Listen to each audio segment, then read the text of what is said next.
E com certeza, general, nós tínhamos um filhote das Farc aqui no Brasil que chama MST. Nós esperamos que esse filhote do MST, com o novo governo agora, volte a trabalhar no Brasil. Nós queremos que esse pessoal que não trabalhava e vivia de invadir terra e quase criou uma milícia armada no campo, ou chegou bem próximo do que nós vemos, não floresça como floresceu no seu país e precisou de enfrentamento militar. Queria agora passar ao Major-General Jorge Jerez Cuellar, comandante de operações do Exército Colombiano. O general se retirou, ou seja, se aposentou em janeiro, mas é uma referência no combate às Farc e com certeza viu de perto o que é o poderio dessa linhagem de narcotráfico, lavagem de dinheiro e o dinheiro sendo revertido para o enfrentamento militar e que o povo da Colômbia sofreu por muitos anos. Então a palavra com o general Jorge. Bueno, buenas tardes. Un agradecimiento y una felicitación a los organizadores de esta gran reunión de la cúpula conservadora de las Américas. No saben ustedes la rabia que uno como militar... Agradecer e parabenizar aos organizadores da cúpula por essa iniciativa e a honra de ser convidado para estar aqui.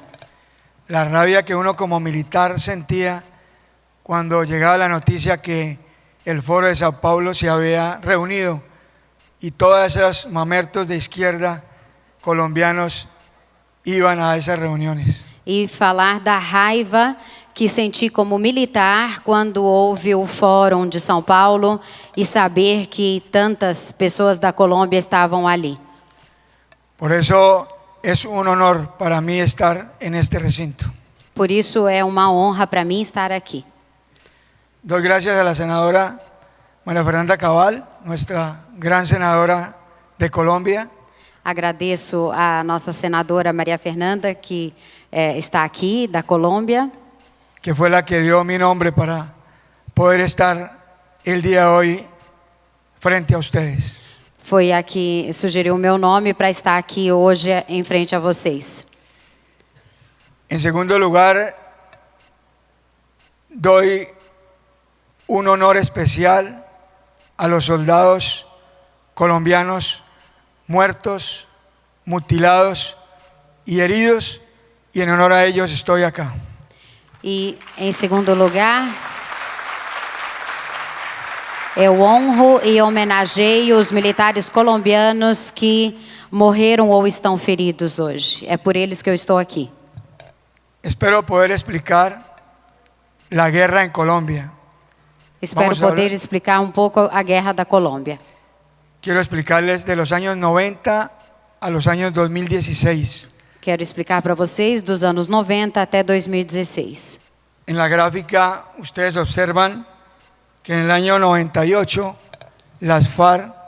No gráfico vocês podem observar que em 98 las FARC eran 10.000 terroristas. As Farc eran 10.000 bandidos.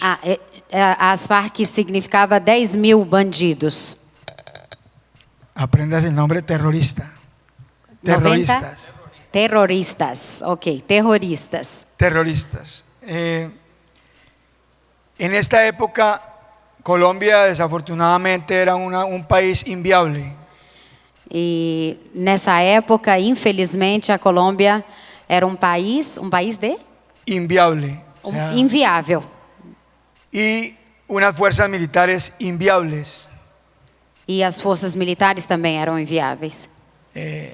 Secuestros, asesinatos, los políticos no podían salir a defender a sus electores. Havia sequestros, assassinatos, os políticos não podiam sequer sair para defender os seus eleitores. Los alcaldes y gobernadores tenían que dirigir sus pueblos desde las principales ciudades. E os representantes do povo tinham que estar junto aos seus só nas suas cidades. Durante el gobierno del presidente Pastrana, se inició un proceso de paz E então, durante o governo do presidente Pastrana, é que se iniciou um processo de paz, entregándoles 54.000 kilómetros cuadrados del territorio colombiano.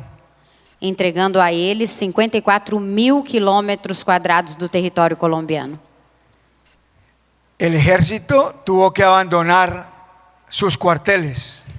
O exército teve que abandonar os seus quartéis La policía salir de ese territorio. e a polícia deixar esse território. Fiscalía, Procuraduría, esos 54.000 kilómetros quedaron en manos de las FARC. Fiscalização, qualquer poder teve que deixar esse espaço desses 50 e tantos quilômetros para as mãos das Farc. Un Estado dentro del Estado. Era um Estado dentro do Estado. Todo esto que les acabo de mostrar, perdón, se los quiero mostrar en un video. Me perdona que los videos están en español. Tudo isso é para dizer a vocês, aliás, é o que eu vou mostrar no vídeo, que eu peço desculpas porque está em espanhol. Pero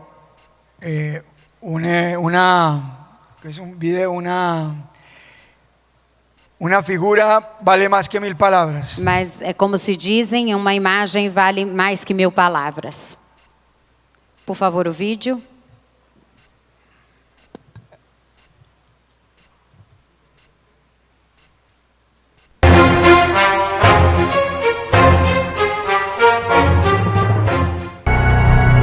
Era un territorio indolente por el clima, las enfermedades y los malos tratos. En menos de 2 metros dormían 6 hombres en improvisados camarotes. Y casi se pelea hasta por el último milímetro porque no puede uno mover el brazo porque golpea al vecino. Las jaulas con doble tira de alambre de púa y una malla interna por la que escasamente cabían sus dedos. El general recuerda cómo el agua y la comida abundaban para los animales, no para los secuestrados que en esas jaulas de concentración vivieron noches interminables. Les dio por hacer marraneras al lado de nosotros y mientras esas marraneras les suministraban agua suficiente a nosotros nos daban muy poca agua. Durante esos años muchos imploraron desde esas jaulas un trato humanitario. Trajeron aquí y dejaron a mis 2 hijos lejos. Fueron muchos años, las 24 horas, con una cadena al cuello, con unos candados.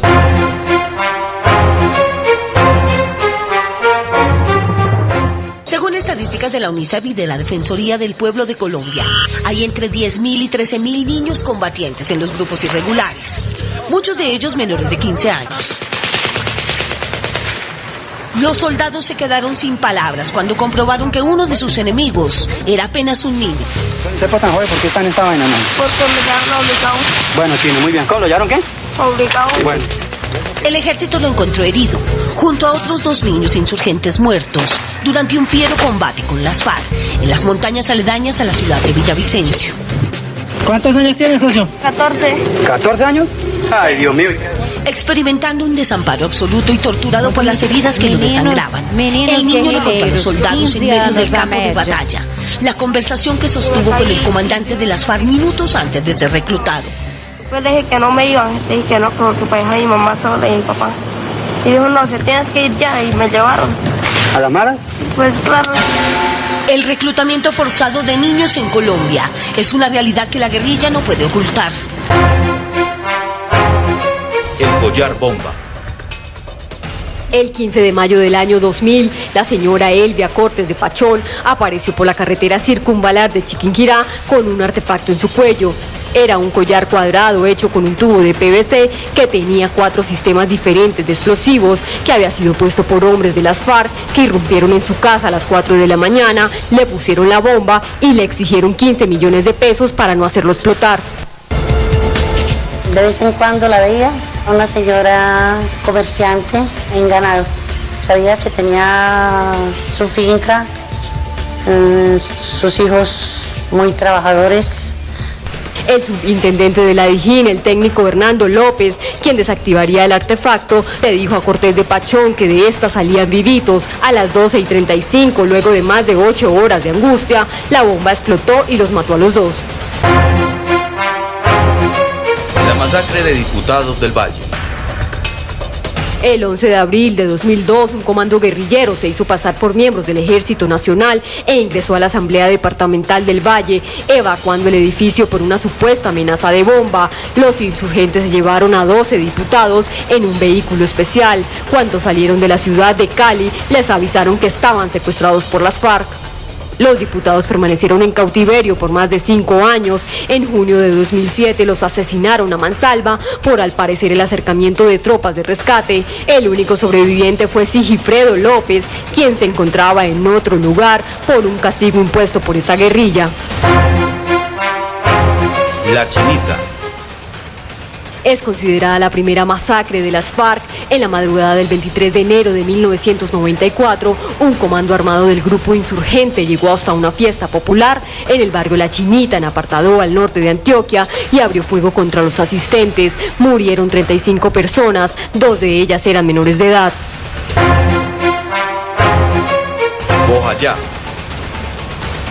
El 2 de mayo de 2002, cerca de 1.500 habitantes de Bojayá se encontraban refugiados en la iglesia por los enfrentamientos que sostenía la guerrilla de las FARC y los paramilitares.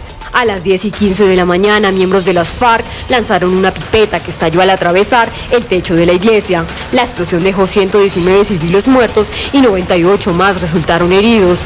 Esta es considerada la peor masacre en toda la historia de Colombia. Bomba contra el club El Nogal. El 7 de febrero del 2003, a las 8:35 de la noche, explotó un vehículo en el parqueadero del exclusivo club El Nogal, ubicado al norte de Bogotá. Los 200 kilos de explosivos destruyeron el edificio. En ese momento, unas 600 personas se encontraban en ese lugar. La persona que ingresó el carro era un entrenador de squash, quien trabajaba para las FARC. En total, 36 personas murieron y más de 200 resultaron heridas. Los concejales de Rivera. El 28 de febrero del 2006, los concejales de Rivera, en el Huila, se encontraban en su último día de sesiones. Por una construcción en la vía pública que producía ruido, decidieron trasladarse al Club Campestre Los Gabrieles. A la 1:50 de la tarde, 15 miembros de la columna Teófilo Forero ingresaron al lugar y dispararon contra los concejales. En total fueron asesinados 9 cabildantes. La Chiva Bomba. El 9 de julio del 2011, el Sexto Frente de las FARC activó una chiva bomba enfrente de la estación de policía de Toribio, Cauca. En el hecho murieron 4 personas, 3 civiles y un uniformado, 460 casas resultaron afectadas y 480 familias quedaron damnificadas. La toma de Mitú. Eran las 4:45 de la mañana del 1 de noviembre de 1998, cuando guerrilleros de las FARC llegaron hasta la capital del Vaupés y con fusiles, ametralladoras, granadas de mano y cilindros de gas cargados con explosivos, atentaron contra el comando de la policía del Mitú. Luego de 12 horas de intensos combates contra los 90 policías que permanecían atrincherados en la estación, los guerrilleros asesinaron a 16 miembros de la fuerza pública y secuestraron a 61 más, entre ellos al entonces coronel Luis Mendieta.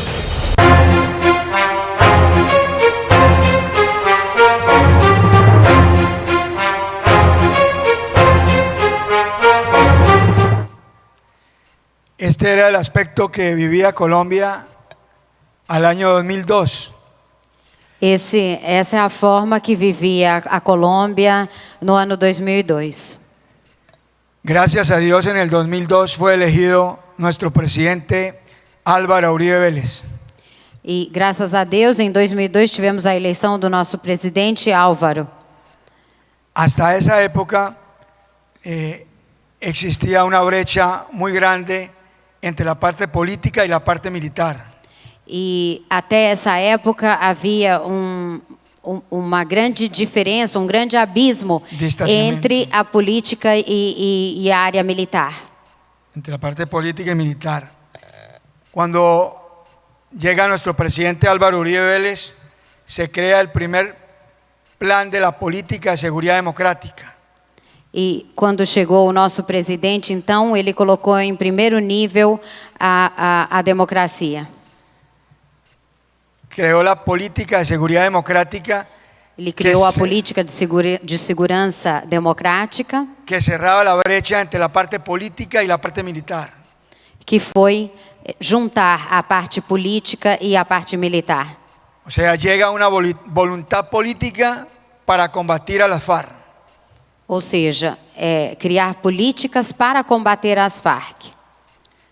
Y de las órdenes que dio el presidente Uribe cuando tomó el mando como presidente, E entre as ordens que deu o presidente, cuando llegó a presidente, quando ele chegou à presidência, debemos evitar que desplacen a los campesinos. devemos evitar que desloquem os campesinos, os do campo, os homens do campo, Que secuestren los empresarios, e que sequestrem empresários amedrenten a los periodistas, ou que amedrontem os jornalistas, respeten la misión de la iglesia y los pastores, que eles respeitem a missão das igrejas e dos pastores, los educadores cumplan su labor, e que os professores cumpram o seu trabalho, los políticos se desplacen sin temor, e que os políticos possam se locomover sem medo, los defensores de derechos humanos cumplan su labor sin amenazas, e que os defensores de direitos humanos possam cumprir o seu trabalho sem ameaças, no al control territorial de los terroristas, não ao controle territorial dos terroristas, no a la toma de pueblos por parte de los terroristas, não à tomada de povoados por parte dos terroristas, y el control territorial, e não ao controle territorial. no, sí al control territorial de las Sim, fuerzas militares. sim. Mas sim ao controle territorial, mas por parte da força militar. Al recibir esta orden del presidente de la República, nuestro comandante general, Ao receber essa ordem do nosso presidente da República, o nosso então comandante general, nuestra estrategia era ganar la guerra. nos deu a estratégia de ganhar a guerra. Pero ganar la guerra no era dar de bajas al último guerrillero. E ganhar a guerra era dar. Não era dar baixa ao último guerrilheiro. Teníamos que doblegar la capacidad de lucha de los terroristas. Nós tínhamos que terminar com a capacidade de luta dos terroristas, para llevarlos a una mesa de negociación. para levá-los a uma mesa de negociações. Eso lo dijo 12 años antes de que las FARC se sentara en la mesa de negociación en Colombia.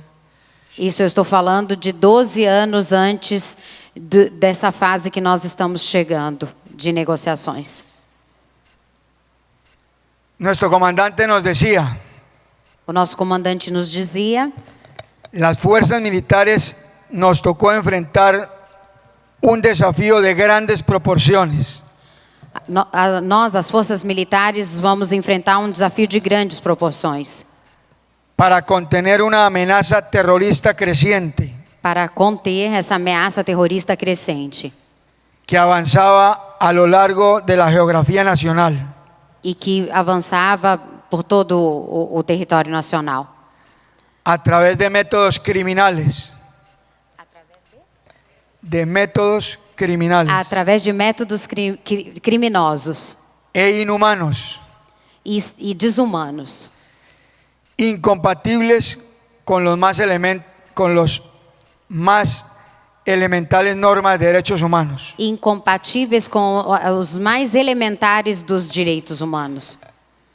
Las fuerzas militares no podemos fallarle al pueblo colombiano. Nós, as forças militares, não podemos falhar com o povo colombiano.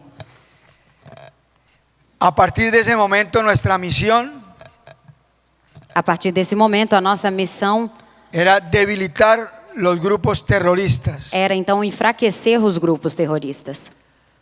Obrigá-los a desistir sus propósitos. Obrigá-los a desistir dos seus propósitos. De la toma del poder. De tomar o poder. Por cualquier medio. Por qualquer meio. Asesinando, secuestrando, torturando, etc. Ou seja, assassinando, sequestrando, torturando, etc. Las fuerzas militares, a partir de ese momento, las FARC, ¿qué decían de las fuerzas militares? As forças militares, las FARC decían de las fuerzas que militares as Farc, elas diziam a respeito das forças militares que era un elefante pesado. que era elefante pesado. O sea que patrullábamos con muchos hombres y éramos fáciles de detectar. Porque nós patrulhávamos com muitos homens e éramos muito fáceis de detectar. Iniciamos con pequeñas unidades. Então nós começamos com pequenas unidades, infiltrando las áreas base de los guerrilleros, infiltrando-nos nas bases dos guerrilheiros, llegando a su retaguardia estratégica, chegando a inclusive a guarda estratégica, volviéndoles inseguro el territorio e fazendo com que o território deles se tornasse inseguro. Y cuando ellos sentían inseguro el territorio, desconfiaban de todo el mundo. E quando eles começavam a sentir que o território estava inseguro, eles começavam a desconfiar de todo mundo. Nuestras pequeñas unidades llevaban la misión de francotirador. Nossas pequenas unidades, inclusive, tinham missões de franco-atirador. Iniciando a dar los golpes que van a ver ustedes adelante. Iniciando então os golpes que vocês vão ver adiante. Con pequeñas unidades pudimos llegar al Estado Mayor de las FARC. Com pequenas unidades, pequenos grupos, nós conseguimos chegar ao grupo maior das Farc. Como la muerte del cabecilla Alfonso Cano. Como, por exemplo, a morte de Alfonso Cano, su primer cabecilla. Alfonso Cano, dos líderes. El Mono Jojoy, cabecilla militar. Como? El Mono Jojoy. Mono Jojoy era el alias del terrorista. Também, outro terrorista. Cabecilla militar. E ele era cabecilla militar de la ele FARC. era líder, tipo líder militar deles, do grupo das Farc. Y por decisión política, e por decisão política, se pudo bombardear en territorio ecuatoriano. Nós podemos estar em território equatoriano. A Raúl Reyes. Pegamos o Raúl Reyes. Ideológico internacional de las FARC. Que hace ele? Ideólogo internacional de las FARC. Ok, mais líder das Farc. En el 2016, del 2002 en adelante, cuando el presidente Uribe era nuestro presidente, a partir de 2002, quando o presidente Uribe era o nosso presidente, esto fue lo que sucedió en Colombia. Isso foi o que aconteceu na Colômbia. El video, por favor. Vídeo, por favor.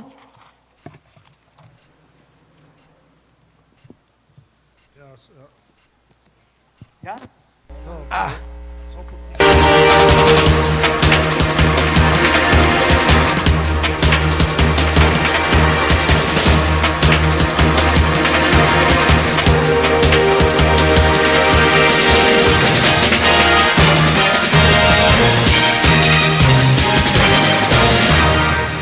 Dentro de las principales operaciones adelantadas por las diferentes unidades del Ejército Nacional a través de la historia se encuentran Operación Vuelo de Ángel, 1 de noviembre de 1998.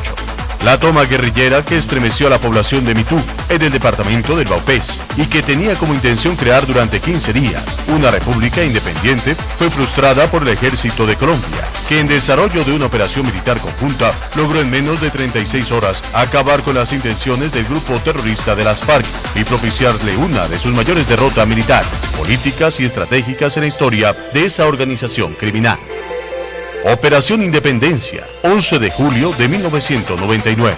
Esta operación surgió de la necesidad de responder a los ataques terroristas de las FARC contra decenas de municipios, que dejaron numerosas víctimas en la población civil. La ofensiva del ejército en todo el país dejó como resultado más de 300 terroristas muertos, destacándose los combates adelantados por las fuerzas especiales en los municipios de Puerto Rico y Puerto Lleras, en el departamento del Meta.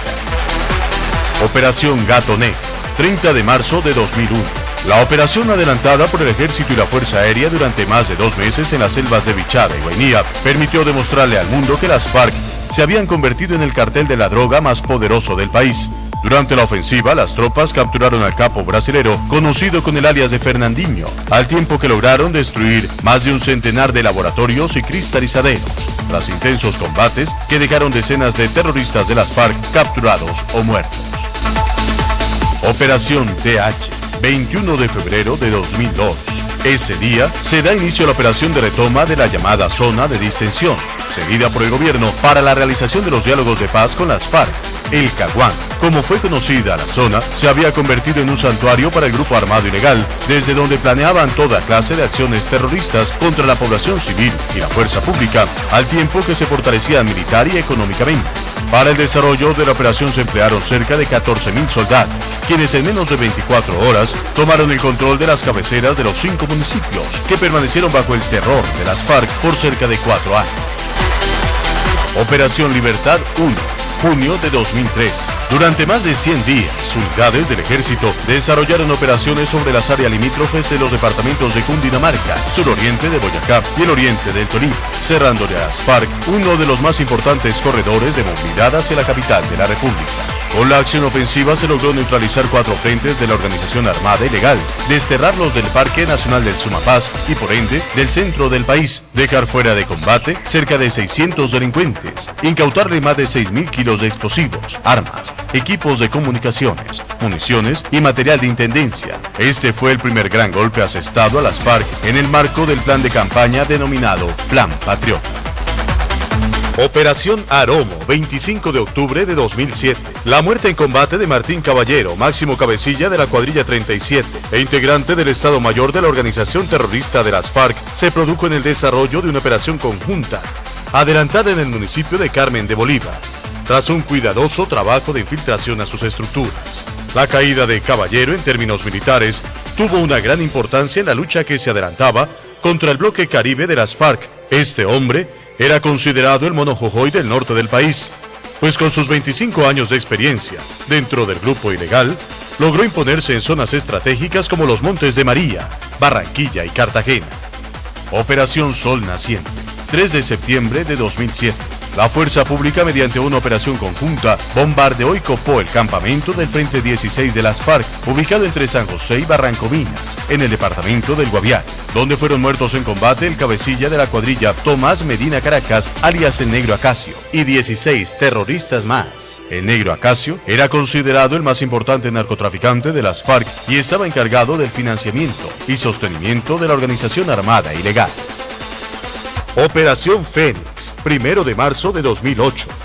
En una operación conjunta y coordinada, se logró la baja de Luis Edgar Devia, alias Raúl Reyes, miembro del secretariado, segundo cabecilla y portavoz internacional de las FARC. El éxito de la misión en la cual participaron miembros de las fuerzas militares y de la Policía Nacional radicó en las actividades de inteligencia, adelantadas por cerca de 2 años y medio, que culminaron con la ubicación del campamento y su destrucción por parte de aeronaves de la Fuerza Aérea Colombiana. Operación Jaque, 2 de julio de 2008. En una operación especial de inteligencia planeada y ejecutada por el Ejército Nacional, fueron rescatados sanos y salvos 15 de los secuestrados que se encontraban en manos de las FARC, entre ellos Ingrid Betancourt, 3 ciudadanos norteamericanos y 11 miembros de la fuerza pública. Esta operación, que se realizó en inmediaciones del departamento del Guaviare, es una acción militar sin precedentes, que pasará a la historia por su audacia y efectividad, y que deja muy en alto la calidad y el profesionalismo del ejército colombiano. Operación Fuerte, 27 de febrero de 2009. Durante la operación adelantada por tropas de la 13ª Brigada del Ejército de Colombia en el páramo de Sumapaz, a más de 4.000 metros de altura sobre el nivel del mar, fue desarticulada la cuadrilla Antonio Nariño de las FARC. Con la ofensiva, se frustró la intención de las FARC de retornar al centro del país, capturar al máximo secuestrador en la historia del grupo terrorista, conocido con el alias de Negro Antonio, dar muerte en combate a 13 delincuentes, entre los que se destacan José de Jesús Guzmán, alias Gaitán, cabecilla del Frente Antonio Nariño, y Mariana Paz, única mujer integrante del Estado Mayor de las FARC e ideóloga del grupo subversivo. Operación Camaleón, 13 de junio de 2010. Tras una exitosa operación de infiltración, el Ejército Nacional tomó por asalto un campamento de las FARC, ubicado a 76 kilómetros de Calamar, en las selvas del Guaviare. Durante la madrugada del 13 de junio, 300 soldados de las Fuerzas Especiales, con el apoyo de la aviación del Ejército, lograron el rescate del mayor general Luis Erlindo Mendieta y de los tenientes coroneles Enrique Murillo y William Donato Gómez, oficiales de la Policía Nacional, así como del sargento del Ejército Arbey Delgado Argote, quienes permanecieron por más de una década secuestrados por terroristas de las FARC. La operación militar denominada Camaleón fue realizada después de 6 meses de intensas labores de inteligencia y un minucioso planeamiento por parte de personal del Ejército Nacional. Desde el 2010 a hoy, 53 cabecillas de las FARC han sido neutralizados, de los cuales 7 pertenecían al secretariado de las FARC. Golpes históricos como la Operación Sodoma, en la que cayó el Mono Jojoy, o la Operación Odiseo, en la que fue dado de baja Alfonso Cano, ocuparon los titulares de los noticieros y periódicos de Colombia y el mundo. Un pulcro trabajo de inteligencia permitió la ubicación exacta del Mono Jojoy, quien fue dado de baja al igual que 19 guerrilleros más.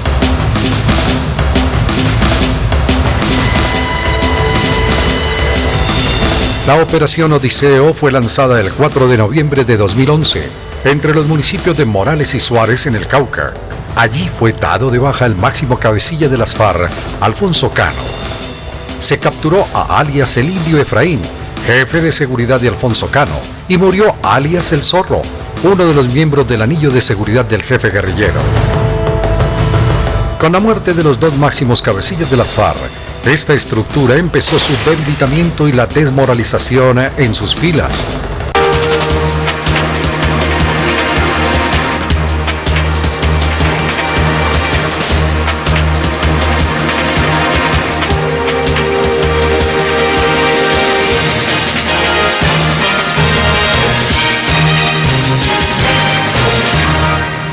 Los héroes en Colombia sí existen. Ejército Nacional. Bueno,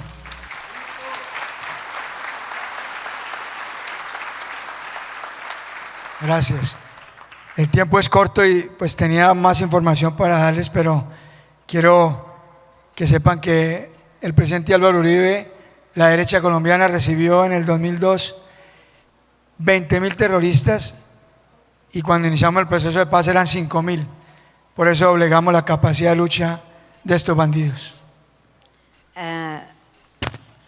Ele diz que tem muito mais informações a passar, mas só para resumir, o presidente Uribe, quando foi eleito em 2002, a Colômbia tinha 20 mil terroristas e ao final do seu governo já seriam 5.000. E foram obrigados a sentar-se na mesa de diálogos. E no final das contas foram obrigados a sentar à mesa para as negociações. Muchas gracias, muy amables. Muito obrigado.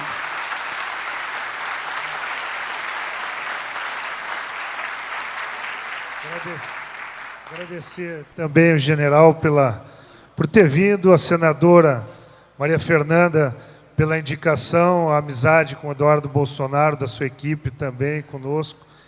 E com certeza, general, nós tínhamos um filhote das FARC aqui no Brasil que chama MST. Nós esperamos que esse filhote do MST, com o novo governo agora, volte a trabalhar no Brasil. Nós queremos que esse pessoal que não trabalhava e vivia de invadir terra e quase criou uma milícia armada no campo, ou chegou bem próximo do que nós vemos, não floresça como floresceu no seu país e precisou de enfrentamento militar.